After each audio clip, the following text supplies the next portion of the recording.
स्वागत है आप सबका हमारे चक्री म्यूजिक पर। अगर आप हमारे चैनल पर पहली बार आए हैं तो चैनल को सब्सक्राइब, लाइक और कमेंट करना ना भूलें।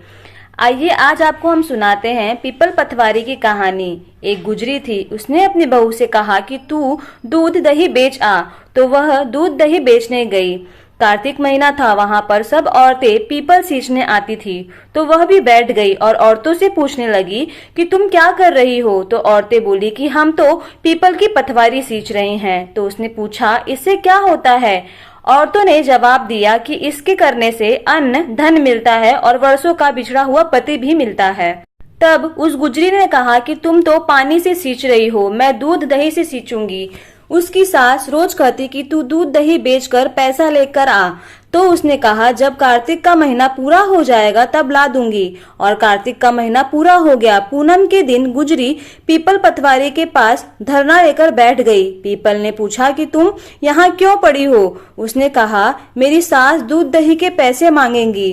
तो पीपल ने कहा, मेरे पास पैसे नहीं है, यह भाटे, डंडे, पान, पत्ते पड़े हैं, वह ले जा और गुल्लक में रख दियो। जब सास ने पूछा, पैसे लाई? तो गुजरी ने कहा, हाँ मैंने पैसे लाए हैं, गुल्लक में रख दिए हैं। तब सास ने गुल्लक खोलकर देखी तो उसमें सोने, हीरे, मोती जगमगा रहे थे।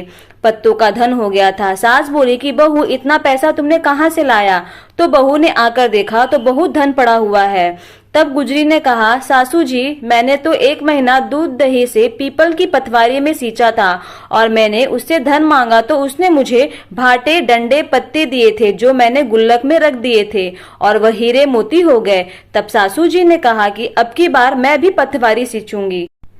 सासू दूध दही तो बेच आती और हांडी धोकर पीपल पतवारी में रख आती और बहू से कहती कि तू मेरे से पैसा मांग। तो बहू ने कहा कि कभी बहू भी सास से पैसे मांगती हैं?